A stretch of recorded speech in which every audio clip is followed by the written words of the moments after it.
The best way for a manned bomber to break through Soviet missile defenses was a problem for the U.S. Air Force. Air warfare strategists were unsure whether a high-altitude, high-speed dash or a low-altitude sneak was the best strategy because surface-to-air missiles had made the USSR's airspace particularly deadly and difficult to crack.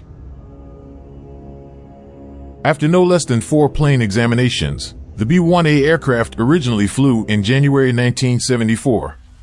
The B-1A could reach Mach 222 at 50,000 feet, proving that high altitude and speed had prevailed.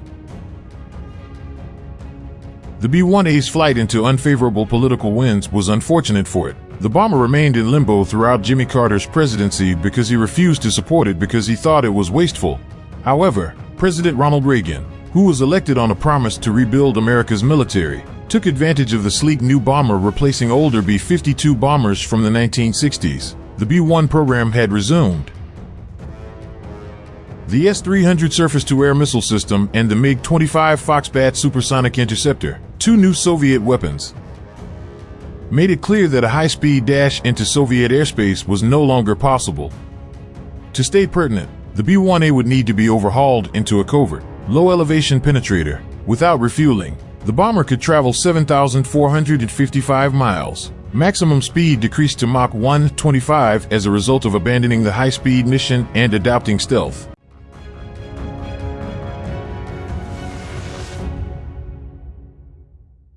Strategic bombers.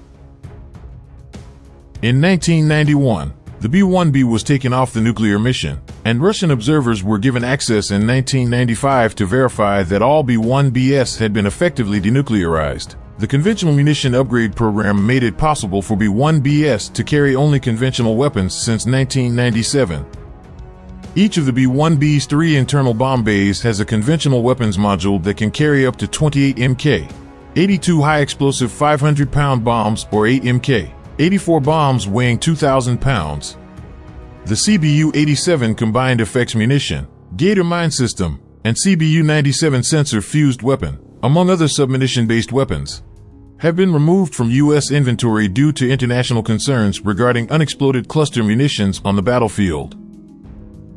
Even though the B-1B no longer has the ability to fire cluster munitions, it still has many other weapons to choose from. The B-1B can now carry up to 24 2-ton, satellite-guided joint-directed attack munition bombs at once, allowing it to strike up to 24 distinct enemy targets with an accuracy of up to 45 feet with GPS guidance or 100 feet with the bomber's internal navigation system. The B-1B was an unusual but logical choice for hovering high above friendly U.S. forces in Iraq and Afghanistan due to its speed, range, belly full of precision bombs, and sniper advanced targeting pod. The B-1B could hover over a battlefield for hours, providing close air support to troops already in contact or about to come into contact.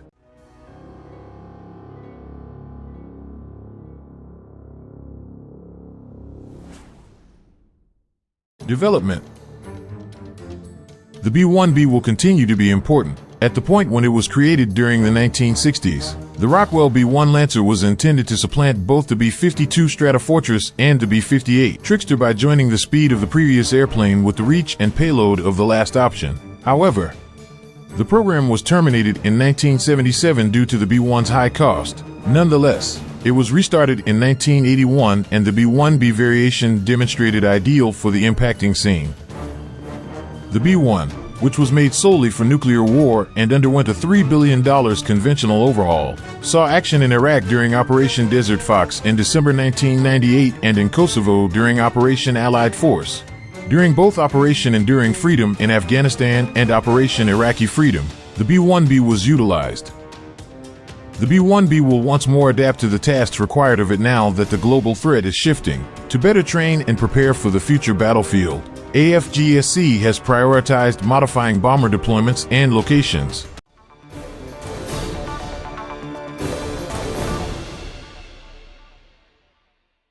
Supersonic aircraft. The B-1 has 4 turbofan engines, a cruciform tail, triangular ride control fins, and a blended wing body with variable sweep wings. The sweeping range of the wings is between 15 and 67.5 degrees. For takeoff, landing, and a cost-effective cruise at high altitude, forward-swept wing settings are used. in high subsonic and supersonic flight. The aft swept wing configuration is utilized. The B-1's variable sweep wings and thrust-to-weight ratio enable it to use shorter runways than previous bombers and improve its takeoff performance. Not at all like the B-1A, the B-1B can't arrive at Mach 2 rates. Although its low-level speed increased to Mach 0.92, 700 miles per hour, 1,130 kilometers per hour, its maximum speed is Mach 125, approximately 950 miles per hour, or 1,530 kilometers per hour at altitude. The need to prevent damage to the aircraft structure and air intakes limits the current model's speed. In contrast to the B-1A, the B-1B uses fixed intake ramps and serpentine air intake ducts to help reduce its radar cross-section. Vanes in the intake ducts serve to deflect and shield radar returns from the highly reflective engine compressor blades. In order to produce the GE F101-102 for the B-1B, the engine of the B-1A was slightly modified to emphasize durability and increased efficiency. The GE F110 engine that was used in the F-14 Tomcat, the F-15K/SG variants, and later versions of the General Dynamics F-16 Fighting Falcon all made use of the core from this engine.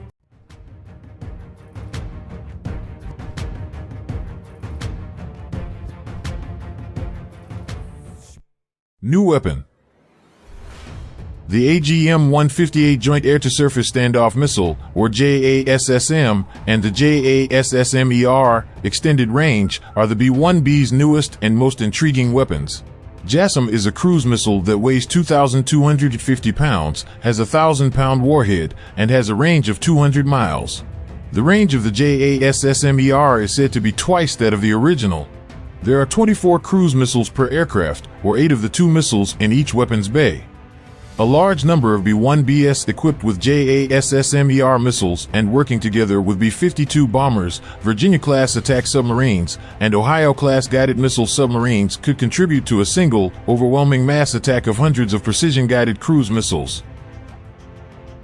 The Arsenal plane, a flying missile carrier based on an existing aircraft, is an outgrowth of the Pentagon's third offset strategy, which may provide yet another use for the B-1B even now. The B-1B should also be taken into consideration, despite the fact that the B-52H bomber and the C-17 transport have been mentioned as potential candidates for the Arsenal plane.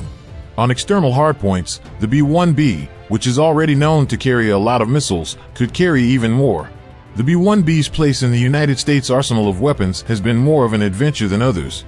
The supersonic bomber has been able to take on new roles as needed, switching from nuclear bomber to missile carrier in response to shifting strategic conditions. The B-1B is a bomber built for a complicated world. It can bomb the Taliban one day and fire 24 cruise missiles at North Korean targets that are hardened and heavily guarded the next.